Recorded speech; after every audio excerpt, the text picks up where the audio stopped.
Hello, and welcome to the Dreaded 30s podcast, where we share stories about our past, present, and future so you can feel a little bit better about yourself. My father neglected me as a child, and now I have daddy issues. And all my men left me on the side of the road. I'm Justin. I'm Gavin, and this is the Dreaded 30s podcast. Wow, that was like a little bit different of us. I know. I'm kind of here for it, though. I kind of like it. Sometimes you got to break out of the norm and just speak your mind and speak your soul.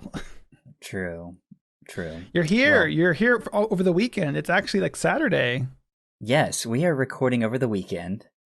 It's been a running joke, apparently, of me constantly being busy.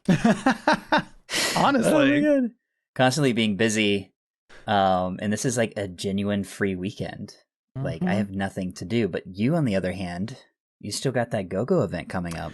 Yes, a good friend of mine asked me to come go for one of the events here at a bar here in the city. And so I will be doing that for a couple hours. It'll be a good time, my first time doing it, and I am super excited for it.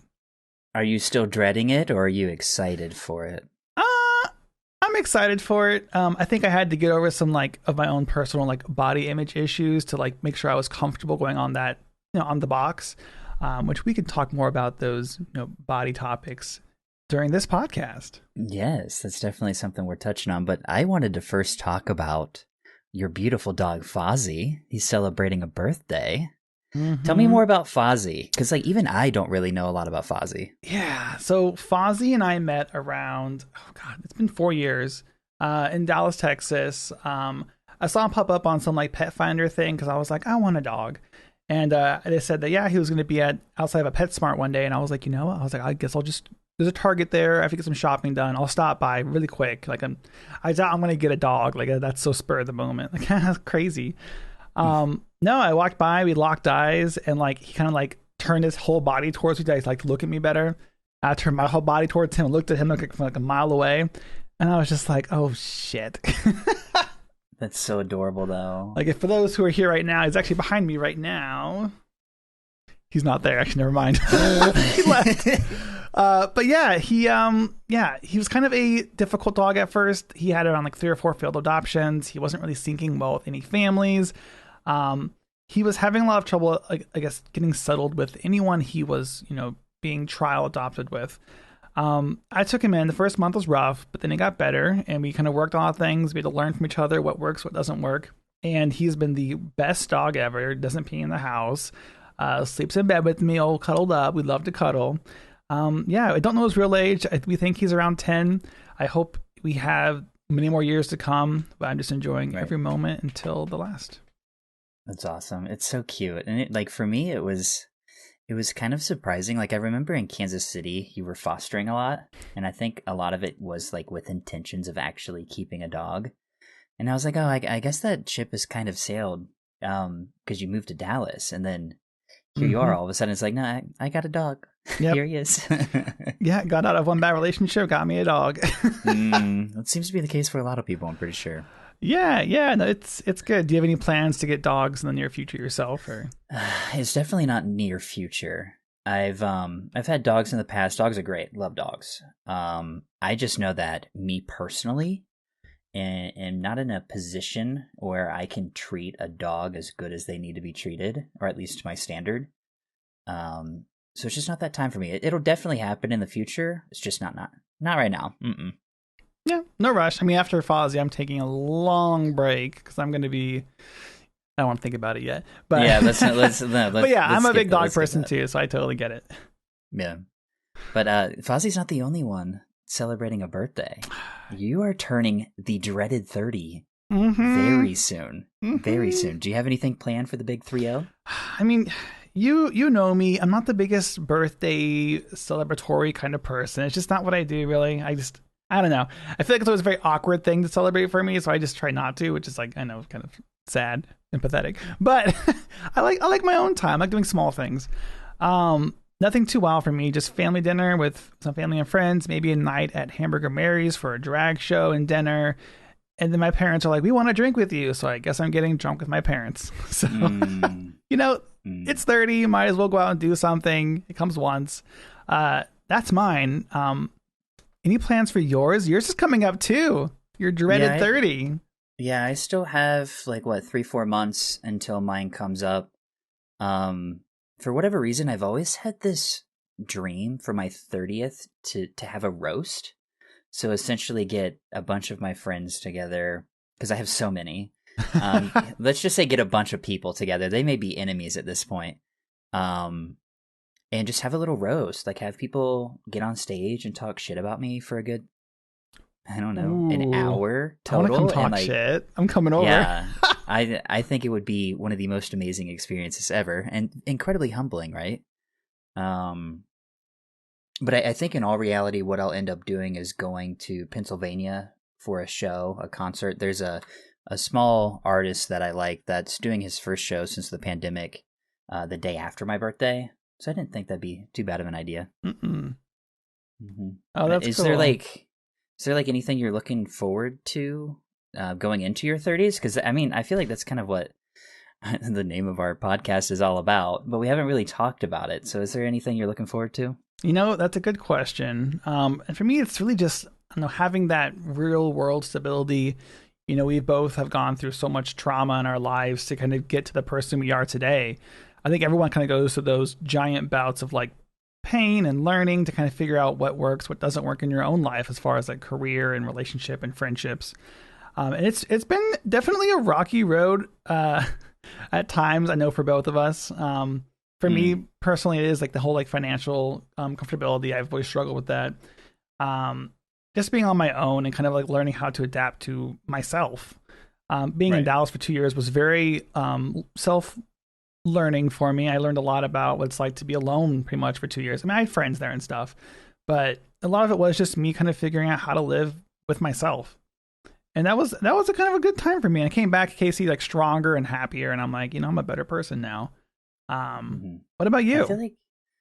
I feel like a lot of people need that. Like they need that time apart. Like I had like a year and a half, I think, where I lived by myself, and that was good times. But also, like you said, like being alone, you're kind of like forced to face your own demons, I guess. Mm-hmm. Does that sound right? Yeah, you're talking to yourself. You have to like talk yourself through situations. Like it sounds crazy. Like, you ever heard of like the whole inner monologue thing? Like there are some people who don't have an inner monologue. Like they can't talk to themselves in their head. Yeah. There's no way. Like when you talk to yourself, you can like think like to yourself, like, that was me thinking to myself. And, okay. But like, there are people who literally have to talk out loud. They don't have an inner voice. That's really weird. Do you have my inner voice is always present. Uh-huh. And to think that somebody doesn't have that, it's like a little, I don't know. That's new for me to hear that. Yeah, I saw like a video on it, and I was like, "What the heck?" Can you imagine going to bed having no thoughts keep you up all night? Oh my god! Actually, that sounds amazing. Is there like a surgery to get rid of this inner monologue? We'll have to research it. I'm curious. I think for me, it's kind of the similar theme of stability. Like, I feel like you've said, you should become more financially secure, and I think just more like secure with yourself as well. Oh. Like, I feel like, I don't know, 20s was weird. It was wild. And I feel like going into my 30s, I'm hopeful that I'm a lot more comfortable with myself and who I am. And be a bit more self-focused. Like, go off, Queen. Girl, you explored. Like, you came to Kansas City, you went to Atlanta, like, you kind of crossed around the Midwest back to the coast. Like, you've done some shit. I've been some places. My 20s has been great. Being able to experience a lot of things. The one thing that I feel like I didn't do, though, in my 20s is, like, stop and spend time to, like, I don't know, take care of myself and my mental health. Like, I don't want to get too deep into it, but maybe me moving and traveling around a lot was just to like avoid inner issues. And so now as I'm approaching my 30s and starting therapy because of the pandemic, it's like, oh, here's me actually doing that. Like, I feel like I'm finally catching up. Yeah, I mean, I completely can see that. I kind of went to Dallas to kind of find that own like self-exploration thing as well. I wasn't in a good mental headspace around that time, so I definitely get that. I need to get out and like find myself somewhere else. So yeah, I definitely get that. I think that's like going into my 30s is probably what I'm dreading the most, is like I don't want to live with regret or feel like I'm missing out on experiences that I want to have. I feel like in my 20s there was a lot of things that I experienced, but I also feel like there's a lot of things that I didn't do that I should have done and probably had the opportunity to do. Mm-hmm. So I'm hoping in my 30s that doesn't happen. That's what I dread, is that will happen, but I'm very hopeful that does not happen. No, I completely get that. I mean, mine is much more superficial. Mine is just my bones, girl. My bones are hurting. I bend over to pick up like a dog toy, and I'm like, oh my God, like what is going on? Mm-hmm. I've learned that like if I don't stretch after a workout or when I first wake up, like, if I'm not like keeping that body moving, like I start to like slowly like shut down and like crinkle up, and I don't know. I feel like as I get older every day, I find new wrinkles in the mirror, and more bones are hurting than more before, and yeah. Yeah, I feel really confused about all of that, because every single morning that I wake up, my ankles are always really sore, and like I walk like, oh God, is this rude? I walk like an old man. And so I'm always like, oh no, it's just rugby, just rugby's making me sore. But I haven't played rugby in a month and a half, and I'm sitting here asking myself, maybe I am just getting old. Are we getting old? We're young. We're young. Have you ever had like your ankles checked before, or like gone to a doctor for it? So in school, I know one of my ankles, I hairline fractured. Oof. So like that's not fun. But aside from that, I've never had them checked. Okay. I mean, mine get sore sometimes. I don't really think about it. It's probably one of those parts of your body that does kind of break down pretty quick. Like, I don't know, your Achilles heel is everything. I feel like you're probably putting a lot of stress on that part of your body. Probably the most, huh? Yeah. Oh, if I lose my ankles, I'm losing it. I'm just gonna stay at this computer chair and just play video games for the rest of my life. That's what I'm gonna do. Oh, that sounds nice. Have you like put stress on turning 30? Like, do you go into them with any certain expectations? I think in the past, I definitely did. In my younger 20s, I definitely had that fear of that. The 30 stigma, when you're dead in 30 in gay years, that's death. But then, like, as I get closer, my perspective changed a little bit. One, because it has to, and two, because I just started to get more exposure, more experience to those who were older in the gay community. I was like, like getting older isn't so bad. Like people, like they kind of have their shit figured out. They know what they like and don't like. There's a lot of wisdom and trauma that we kind of accumulate, and I realize I'm pretty excited for it. I feel like I know how to make the life go smoother now for myself. Right. I see it all through a different lens. Oh yeah, that's super healthy too. I'm trying. Yeah, I think I feel like I've put a lot of stress on it. Like even when I was, a baby gay at 18, 19 years old, I was always looking forward to getting older. I was like, I'm 19 and I'm so mature for my age, and I'm just ready for my actual age to represent my maturity. And now I look back and I'm like, girl, you had so much still to learn. But it's finally here. Like 30s is almost here. And I feel like I'm starting to creep up to that point where, like, you've put so much pressure and stress into getting to this age, and now it's here. Are you going to continue to stay stressed, or are you going to embrace it and have a good time? Mm-hmm. There's a quote I wanted to share by George Clemenceau. It says, "Everything I know, I learned after I was 30." And I thought it was pretty insightful, because I feel like there's a big argument between whether or not your most foundational years are in your 20s or in your 30s. So I wondered what you thought. What's a more foundational time? I think that's a good question. I think for me, personally at least, my 20s were more of me learning how to learn. Like, it was me more learning how to see things a different way. And now that I kind of have those foundations built in my 30s, now I can use those to go forward and say, hey, I know this is how it's going to work when I was younger, and now I'm older. I can see it in a way that maybe I wouldn't have seen it before. I treat a lot of things definitely, I would say, more maturely in a way. I hate using that word because it's almost like pedantic, but like I definitely feel like I've matured a lot in regards to how I talk to people, how I treat myself, how I treat those around me, and I've become a lot nicer, I think, over the years. Because I realized there's so much like hatred in the world, and I never want to contribute to that personally. Mm-hmm. That's just me though. How do you feel about the 20s versus 30s? Yeah, it's definitely really situational and subjective. I think for me, my 20s were a lot of learning experiences, but more than anything, kind of an exposure to like, hey, these are things that exist. Hey, these are options. It was kind of like an opportunity for me to gain a lot of knowledge.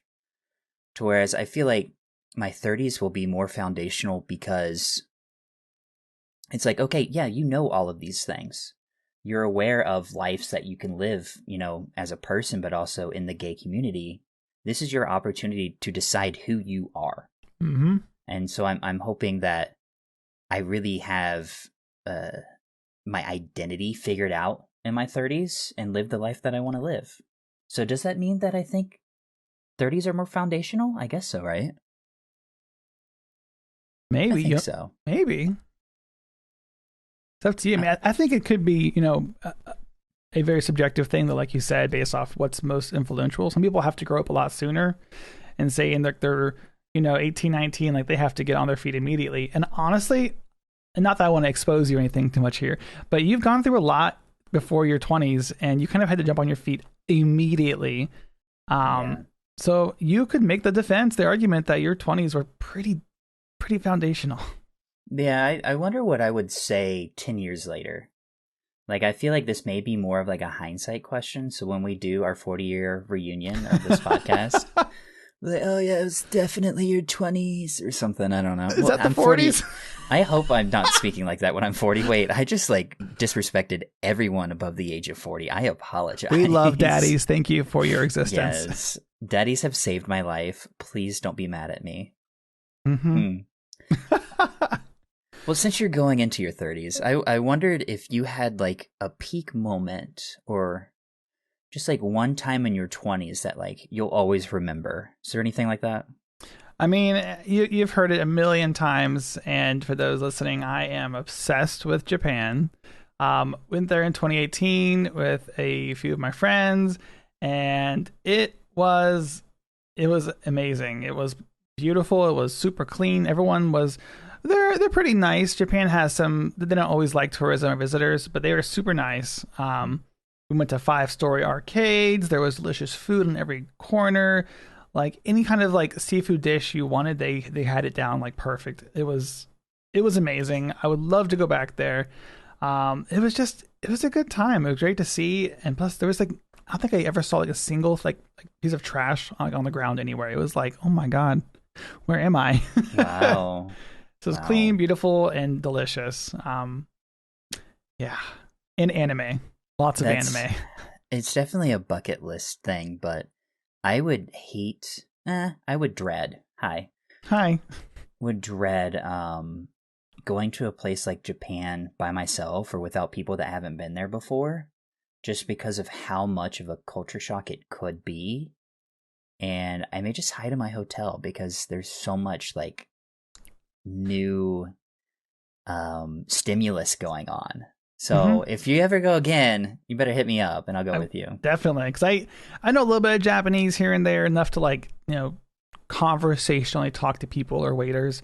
But I will say Tokyo, like everyone there spoke English, probably better than a lot of Americans can.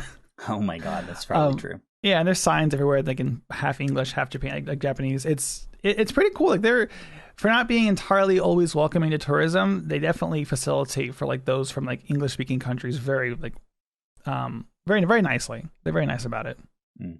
But that's mine. What is yours? What rings a bell for your your shining 20s moment? There's probably a lot, but the one I wanted to talk about today was rugby. Who would have thought? There was a rugby tournament called the Cap City Cup that happened here in Columbus, Ohio, before I was living here. And it was the first time that my dad was able to see me play rugby. It was also the second time that my mom got to see me play, the second time that my brother got to see me play, but also Ariel, my good friend here in Columbus, it was her first time seeing me play as well. So like it was a big deal already, just to have people that I'm close to come watch me, because they weren't able to see me when I was in Atlanta, you know.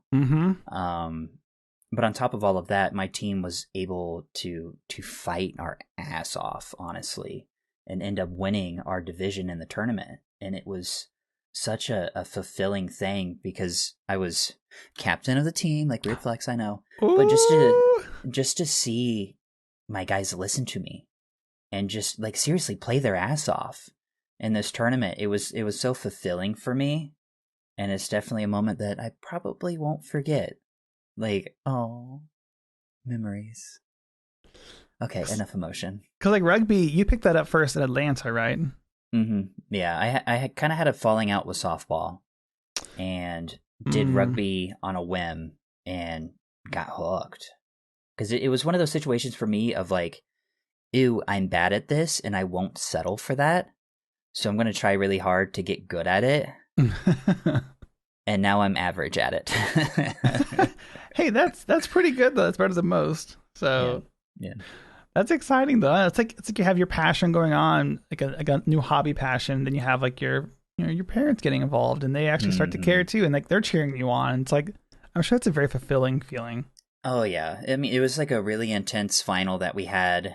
Everyone got really emotional once we won because we scored last second, so it was like a game-winning buzzer beater kind of thing, and to be able to be on the middle of the field and just get emotional and hug it out with my teammates and then go hug my parents afterwards. It was just like such a wholesome moment for me. That's so wholesome. I love it. So if anyone's watching us on YouTube, there's been a fly showing up on the screen. I am embarrassed. We're going to take a quick break and we'll be right back. So as we approach our 30s, it kind of seems like there's this revolving theme of becoming comfortable in our own skin. And you're doing something this weekend, go-go dancing, which is going to involve a lot of being comfortable with your own skin. And I wanted us to talk about kind of the relation between body image and like a sense of belonging in the gay community. It's a weird one. I feel like the community is such an awesome thing, but there's also some issues that definitely need to be addressed at some point. So I kind of wanted to ask the question if you think there's like a gay stereotype when it comes to physical appearances. Yeah, I think it's probably a huge topic, and as you know, you and I both have a very specific interaction of what we're aware of, what we've been exposed to. I'm sure others have experienced innumerable number of being stereotyped for different things. You look at any of the apps, there's always different stereotypes that they almost categorize you with, the tribes and such. Right. And like I think those almost create a really weird stigma on some groups of people. And I think that it creates this image of what you need to look like to be part of those groups or with those people. I mean, this applies more though than just to that. You see it on Facebook, you see it in pictures on Instagram of people who, kind of all look the same sometimes, more often than not.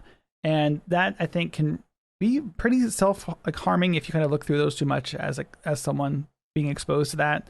And it's kind of harmful and hurtful because it's like, well, that's a type of people that I, don't know how to get along with sometimes. Yeah.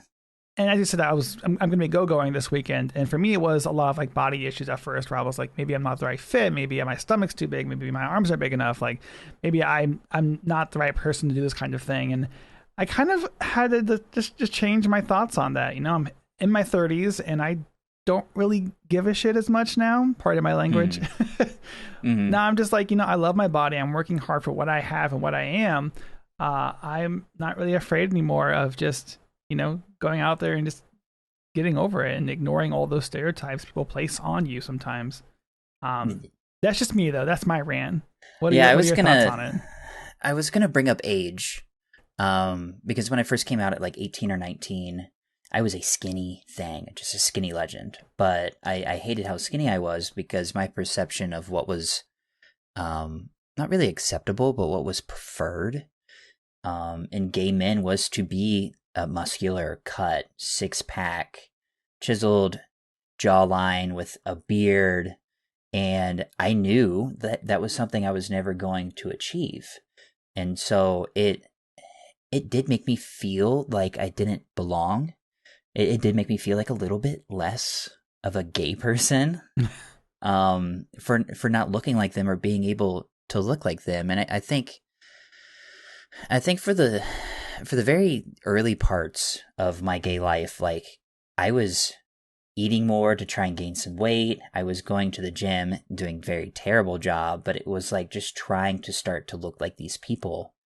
And as we've gotten more comfortable in our own skin, and as we're getting closer to our 30s, I think, and I hope a lot of people are getting there, of not kind of letting that affect them in a negative way.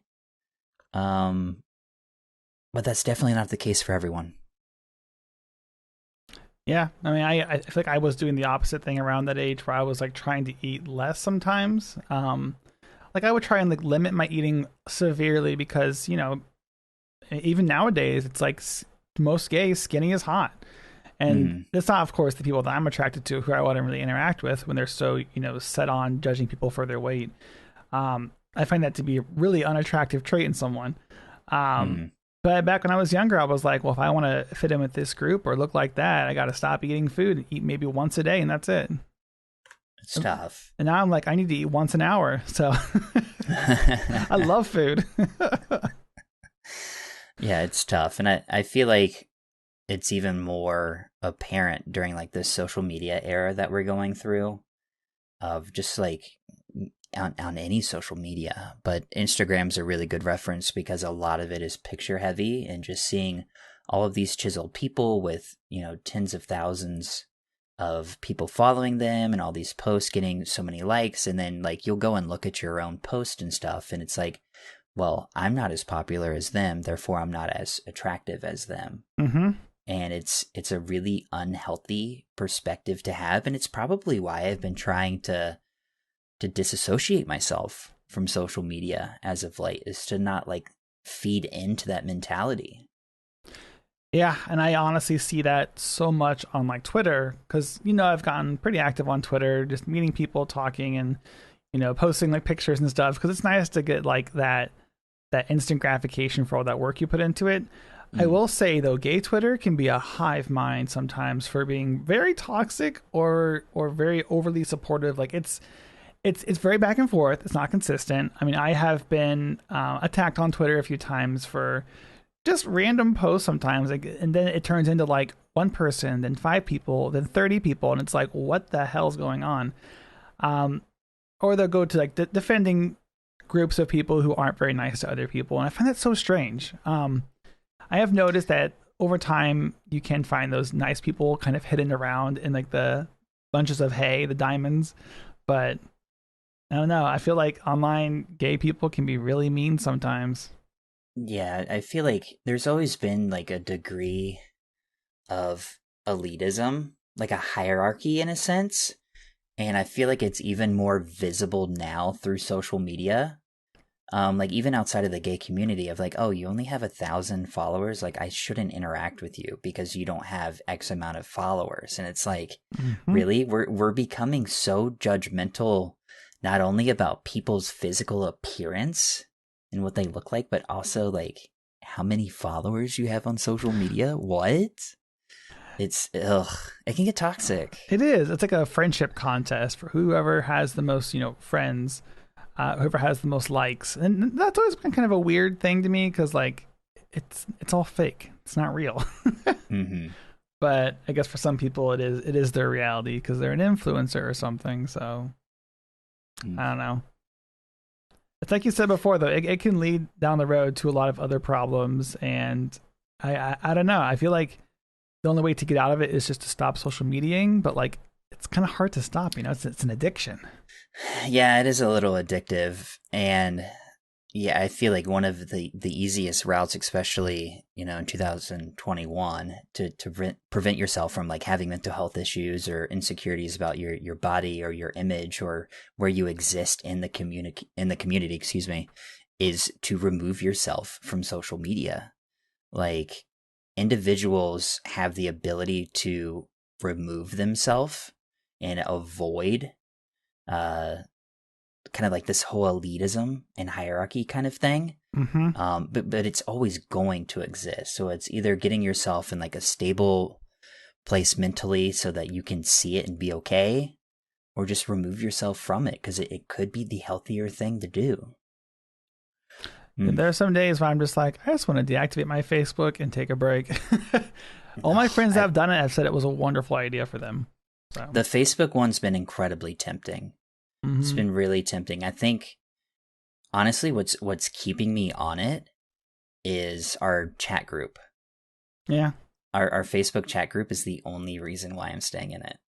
For me, it's just the birthdays. Like, I don't wish everyone a happy birthday because, oh my gosh, that would take so much time. But like, I am the worst at remembering birthdays. I have those reminders pop up like, oh, hey, happy birthday, Grandma. So it helps me out a lot with that. I have the worst memory, so. Yeah, I'm hopeful that we as a gay community can, I think it's impossible to eliminate how judgmental we are, but at least be a bit more mindful and forgiving and accepting. I do think we're getting a lot better. I mean, think about it. Like dad bods are now in, so it's not all about the chiseled bodies anymore. And we have a bear community that's like so outrageous now. Like thriving. Yeah, like being bear is in right now. So it's cool to see these different body types. Is it wrong to say gaining some popularity? No, I would call it more like body acceptance. Like. The bar I'm going to, it is technically like a bear sports bar that I'll be dancing at. Yeah, it's the event. The event's called Thick, so it's literally about being thick. And like, I don't know, I do love body acceptance very much. I do wish we enforce more like healthier eating and stuff sometimes. I mean, don't get me wrong, I love me some Taco Bell. I'm probably going to get some tonight, but I do think like I don't know, we could mix it all together sometimes. Yeah, and I think you're right there, and it's so cool that we have these kind of tribes that we can align ourselves to, but I feel like there's often times that there's segregation between those tribes, which causes conflict within the community. Of like, oh, you think it's okay to be a bear, well, I'm a 6-pack twink, and that's ugly, or that's not how you should be looking, and it like gets judgmental, and it's kind of gross. It's sad to see that kind of shaming, like in the gay community in itself. It's like we're already being shamed enough by main society oftentimes. It's something we should probably strive to not do within our own circles. But right. I know that we're going to talk about this next week. We're going to get a lot deeper into it. But I just kind of wanted to have parting words in this of nobody's in a position to judge. You never know how someone's life is going. You never know what they're going through. So be empathetic. Be nice to your people. Like, let's celebrate the fact that we're all part of this amazing community instead of segregating ourselves. There's a lot of scientific research and evidence kind of regarding this whole body image and fitting in with the gay community. And if you kind of want to read more into this, I found some really good publications that a woman named Suzanne McLaurin has contributed to. Definitely Google her name, Suzanne McLaurin, or search her on PubMed.gov. It's where like a lot of research publications go. There's some really good stuff there. So if you guys are looking for some more content in regards to that, check it out. Awesome. I've wondered if, I guess I've kind of wondered the why of like why you started Accutane. Do you think it's revolving around body image or fitting in with the gay community at all? So I'd say initially no, because I started at a young age. I did it when I was about 17 the first time, because I had these giant painful cysts all over my face, big giant red bumps. Like I have pictures that were kind of traumatic to look at now, of when my face was breaking out pretty horribly. And I would say surprisingly at that age, I didn't actually get a lot of like negative feedback from people at that age because like no one really gave a shit. Right. But now it's like at this age when they started popping up again, I was like, oh hell no. I was like, if I start getting these bumps all over my neck and face, it's going to be hard for me to go out and like confidently interact with people, whether it be professional or in the gay community, because I do think the gay community can be very superficial when it comes to seeing, you know, body acne and whatnot. I think just like quickly dismissive. Yeah. Like the gay community can be really quick to dismiss over things that are like very minimal in the grand scheme of things. Mm-hmm. But I'm with you. Like I started doing Accutane more just for personal confidence. It had nothing to do with like my body image or like how I was compared to other people. It was like, I know that if I am going to be a confident man, I need to eliminate some cystic acne. Mm-hmm. Like it was really that simple. And I'm with you. I'm on my second dose of it. And it was just because things were starting to come up again. And it's kind of just eliminating them again. It had nothing to do with trying to look sexy for other people. It was all about me.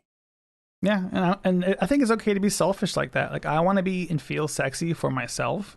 I want to be able to like take a selfie just for me to look at myself and say, wow, like I feel good today. I don't have giant bumps all over my face or my neck or my back, and I can actually look at my existence and say, okay, I am doing my best. And not feel like you have to spend 15 minutes like face tuning a bunch of zits off of your face. Like that's always exhausting. God, I'm so tired of popping those. Yeah, it's been so impactful for me, which is like so cool that medicine, the power of medicine can do something like that. Just how much more confident and comfortable I've gotten in my own skin is so sweet. Yeah, and that kind of leads to like other like body modification options and stuff. Because I have 2 piercings. My ears are pierced. And I would like to get maybe more someday. I don't know. It's always like that gay rite of passage where you get like your nipples pierced or something. There was a picture that I ran into on Reddit of a guy. I was like on this like fitness subreddit just trying to get inspired to start working on my body, and there was a guy with pierced nipples, and I was like, holy cow, like he looks hot. Like I need pierced nipples because that looks hot, but I don't think I'm going to do it now. Yeah, I always hear like horror stories about the con shirts, they rip out, there's lots of TMI blood. But like they do look really sexy. On the right person. But I'm looking respectfully though, either way. Oh, true. But that's that. And then there's of course tattoos. I have 2. One on my arm. Those on YouTube can see it. Yes, big in this. You were there for that. I was there. Yeah, that was in Atlanta. The one on my back I got when I was 18 in a terrible relationship. I can't remember the one that you have on your back. I'm sure I've seen it at some point. I think more for me, like it was like, oh cool, a tattoo. Like I didn't think that much of it. But I think you and I are in the similar mentality of like, I would not be opposed to being covered in tattoos. I would love to have arms, legs, stomach, back, everything. I currently have 3. 1 on my arm and then 2 on my feet. And I've sent it to you. I've sent it to Ariel. I have a list, like a shopping list of tattoos that I want. I know exactly where they're going.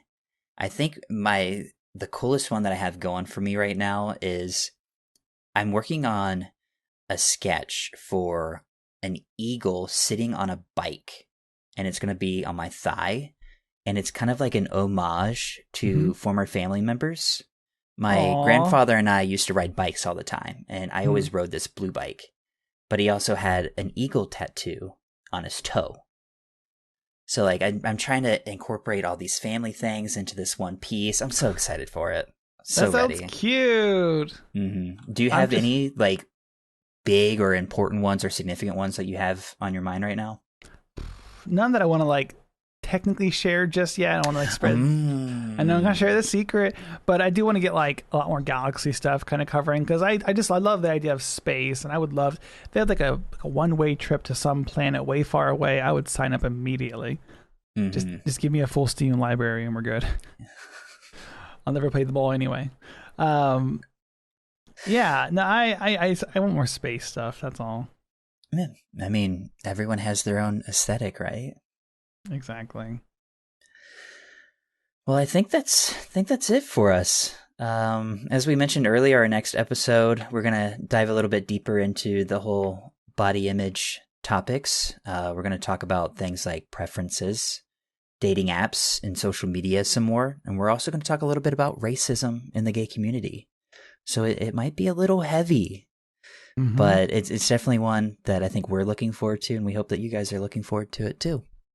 Yep, it's one of those topics we wanted to kind of dive into a little bit here, but definitely it's worth giving an entire episode to because it's very prevalent in the LGBTQI plus community, and we'd like to take a chance and go down that road and maybe just talk it out. Yeah. So thank you guys so much for listening to this episode of the Dreaded 30s podcast. If you're not following us on social media, please do so at Dreaded 30s everywhere. You got anything, Gavin? Nope, you got it all. We're good. Cool. Y'all have a good day. Thank you. Bye.